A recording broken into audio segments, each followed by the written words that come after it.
নমস্কার বন্ধুরা, কেমন আছো সবাই? লিলিয়ান অদ্রিজা মামের এই ছোট্ট ব্লগটিতে সবাইকে স্বাগত জানাই। আজ আমি এসে উপস্থিত হয়েছি আমার বাবা মার বাড়িতে।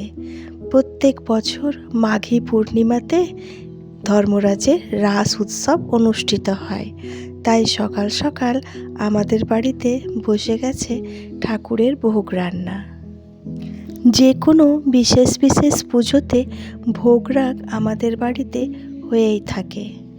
সকাল সকাল মা ঘুম থেকে উঠে কাটাকাটি করে এই সব ভাজাভুজিগুলো করে তরকারি খিচুড়ি এসব বসিয়ে দিয়েছে। মা সব করে দিয়েছে, আমি শুধুমাত্র স্নান টান করে এসে একটু নাড়াচাড়া করে দিচ্ছি।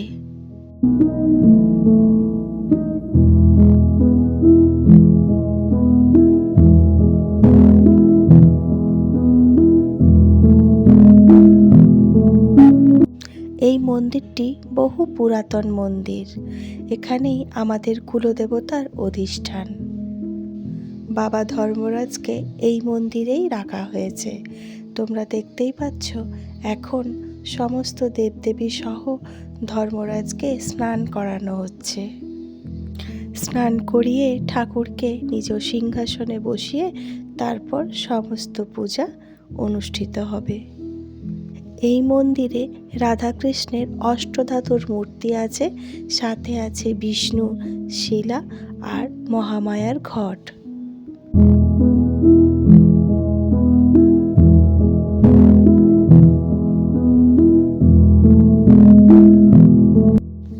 ঠাকুর ঘরে বসে বসে পুজো দেখতে আমার ভীষণ ভালো লাগে, তাই স্নান টান করে আমি এখন এখানে এসেই বসে পড়েছি। সমস্ত দেবদেবীদের স্নান হয়ে গেছে, এখন চন্দন আর তুলসী পাতা লাগানো হচ্ছে।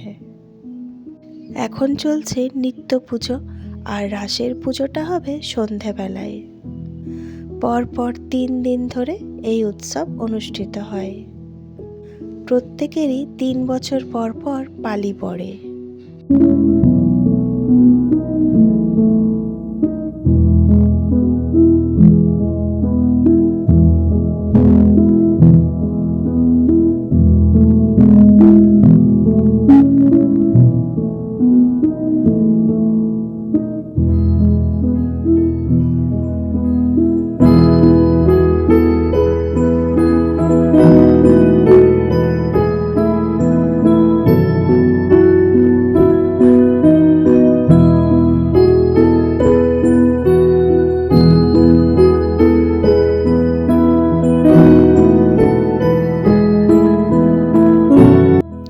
বাবা ধর্মরাজকে স্নান টান করিয়ে নিজ আসনে বসানো হলো। এই ধর্মরাজকে কেন্দ্র করে প্রত্যেক বছর আষাঢ়ী পূর্ণিমাতে বিশাল গাজন উৎসব অনুষ্ঠিত হয়। ইনি হলেন আমাদের গ্রাম্য দেবতা।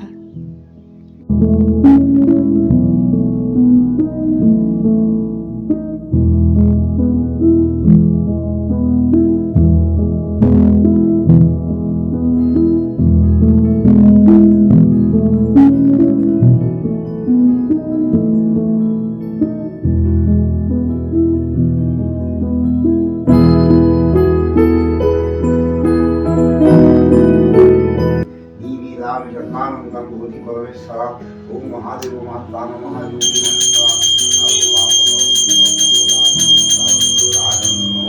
ओम देवाय महादेवाय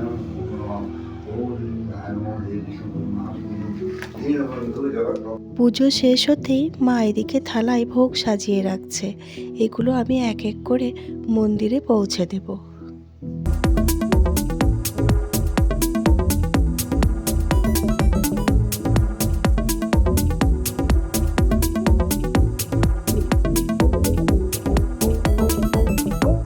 এখন আমরা পৌঁছে গেছি সোজা বিকেলবেলায়। দুপুরের সমস্ত কাজবাজ শেষ করে এখন মা আলপনা দিচ্ছে। এখানেই ঠিক সন্ধেবেলায় রাস উৎসব অনুষ্ঠিত হবে। একদিকে যখন মা আলপনা দিচ্ছে, তখন আমি অন্যদিকে টুকটাক ফলগুলো কেটে নিচ্ছি। আবার অন্যদিকে বৌদি আর কাকিমাও এসে গেছে রাত্রের ভোগ রান্নার জোগাড় করতে। এই সময়টায় কোনো স্কুল ছুটি থাকে না, তাই আমাদের কোনো ছুটিও নেই, কিন্তু আমরা 3 বছর পর পর পালি পড়ে বলে ছুটি করেই চলে এসেছি। মা রান্নাঘরের ভেতরে এখন মালপোয়াগুলো ভেজে নিচ্ছে, আর একদিকে চলছে সুজি ভাজা। রাত্রের জোগাড়টা দিনের থেকে অনেকটাই বেশি হয়, তার কারণ রাত্রে সকলেই পুজো দেখতে আসে, অনেক মানুষের ভিড় জমে। আর দেখতেই পাচ্ছ এইভাবে সন্ধে হয়ে গেছে, এখন বাজনা শুরু হয়ে গেছে।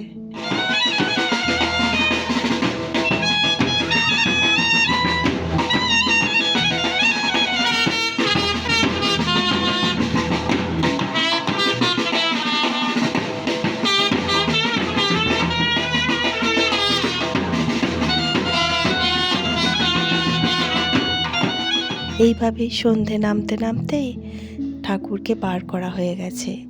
বাবা ধর্মরাজকে মাঝখানে রাখা হয়েছে, আর এক পাশে আছে রাধাকৃষ্ণের মূর্তি, অন্যদিকে আছে ঠাকুরমা স্বামীজি। আর ঘরের মধ্যেও রান্নাবান্না প্রায় শেষের দিকে। তোমরা দেখতেই পাচ্ছ মা এখন সমস্ত ভোগগুলো বেড়ে রেখেছে, আর ঠাকুর ঘরে বসে অর্পিতা এখন সমস্ত ফলমূলগুলো কেটে নিচ্ছে।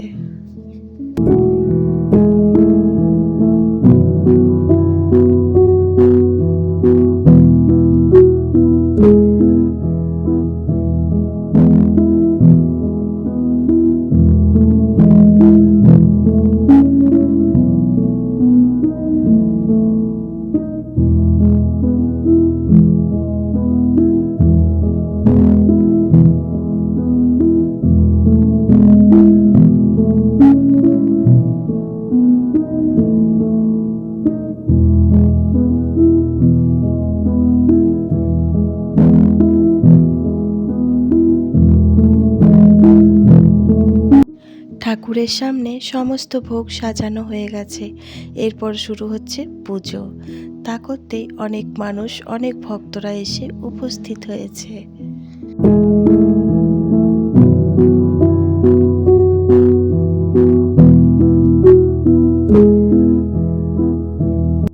তবে যতক্ষণ পুজো চলেছে আরব কিন্তু ততক্ষণই খেলা করেছে, ওকে সারা পুজোতে কোথাও দেখা যায়নি।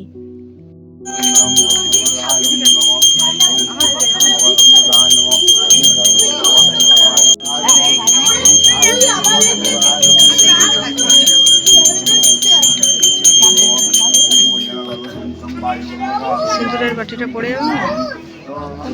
একটি সিঁদুরের বাটি রয়েছে, ভিতর দিকে ঠেলে দাও তো, ঝুড়িটা সরাতে সরাতে।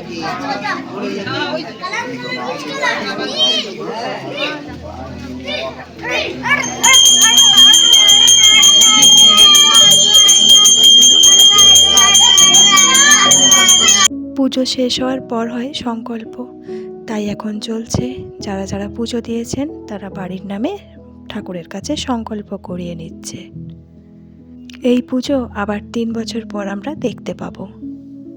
পুজোর যা যা নিয়মকানুন সব কিছুই এখন সম্পন্ন হচ্ছে, এরপর হবে আরতি। বাড়িতে তো নিত্য পুজো হয়েই থাকে, কিন্তু এইসব বিশেষ বিশেষ পুজোতে ভারী আনন্দ হয় সকলের।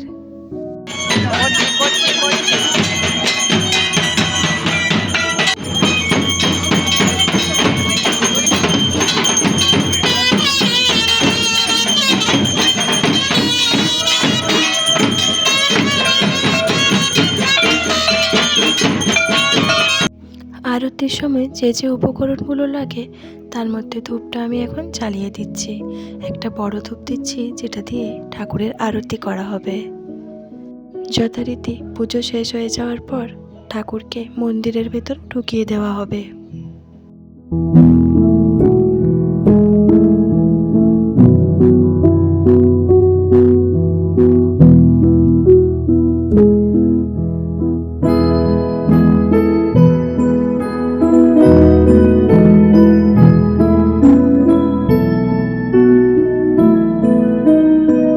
বাবা ধর্মরাজ গ্রাম্য দেবতা, এবং খুব জাগ্রত দেবতা। আমি বেশ কিছুদিন আগে একটি ভিডিওতে তার সম্পূর্ণ কাহিনী তুলে ধরেছিলাম। পুজো এখন শেষ, এখন চলছে প্রসাদ বিতরণ।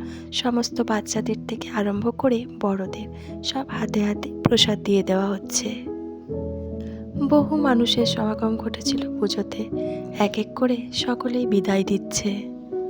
প্রসাদ বিতরণের পর বাবা ধর্মরাজকে মন্দিরের ভিতরে রাখা হবে, আবার যথারীতি কাল সন্ধেবেলায় ঠাকুরকে বার করা হবে। আর আগামীকাল পুজো শেষ হয়ে যাওয়ার পর বাবা ধর্মরাজ নিজ গৃহে প্রস্থান করবেন।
মন্দিরের ঠাকুরকে মন্দিরের ভেতরে প্রবেশ করানো হয়ে গেছে। এখন ঠাকুরের কিছু কিছু গয়নাকাটি আর আমাদের ঘরের ঠাকুরমা স্বামীজির ছবিকে ভাই ঘরের মধ্যে নিয়ে যাচ্ছে। সমস্ত প্রসাদ বিতরণ হয়ে গেছে, পুজো শেষ, এখন একদম মন্দির ফাঁকা। এরপর যে কটা জিনিস আছে ওগুলো এক এক করে বাড়ির ভেতরে ঢুকিয়ে দেওয়া হবে। আর এই যে সামনে যেখানটা পুজো হয়েছে ওখানটা এখন পরিষ্কার করে ধুয়ে দেওয়া হবে। অনেকটা রাত হয়ে গেছে, তাই বাইরে বেশ ঠান্ডা আছে।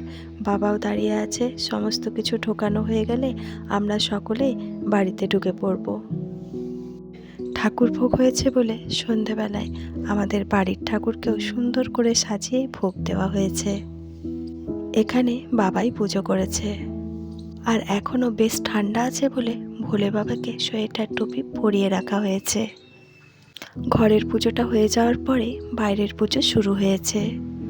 আর এখন তোমরা দেখতেই পাচ্ছ বাইরেটা একেবারেই ফাঁকা, সকলেই বাড়ি ফিরে গেছে। আর যে কটা জিনিস আছে সেগুলো সব এক এক করে বাড়িতে নিয়ে যাওয়া হচ্ছে। ফাঁকা হয়ে যাওয়ার পর ভাই জায়গাটা সুন্দর করে ধুয়ে নিচ্ছে। এরপর আমরা সকলে বাড়ির ভিতরে গিয়ে প্রসাদ খাবো। তো চলো বন্ধুরা, আজকের ভিডিওটা আমি এখানেই শেষ করছি। তোমাদের কেমন লাগলো একটা কমেন্ট করে জানিও। ভালো লাগলে অবশ্যই লাইক করো। যারা যারা সাবস্ক্রাইব করোনি তারা প্লিজ সাবস্ক্রাইবটা করে দিও আর শেয়ার করো। তোমরা সবাই খুব ভালো থেকো, সুস্থ থেকো আর আনন্দে থেকো। দেখা হবে খুব শিগগির পরের একটা ব্লগে। তোমরা সবাই খুব ভালো থেকো, সুস্থ থেকো আর অনেক অনেক অনেক আনন্দে থেকো।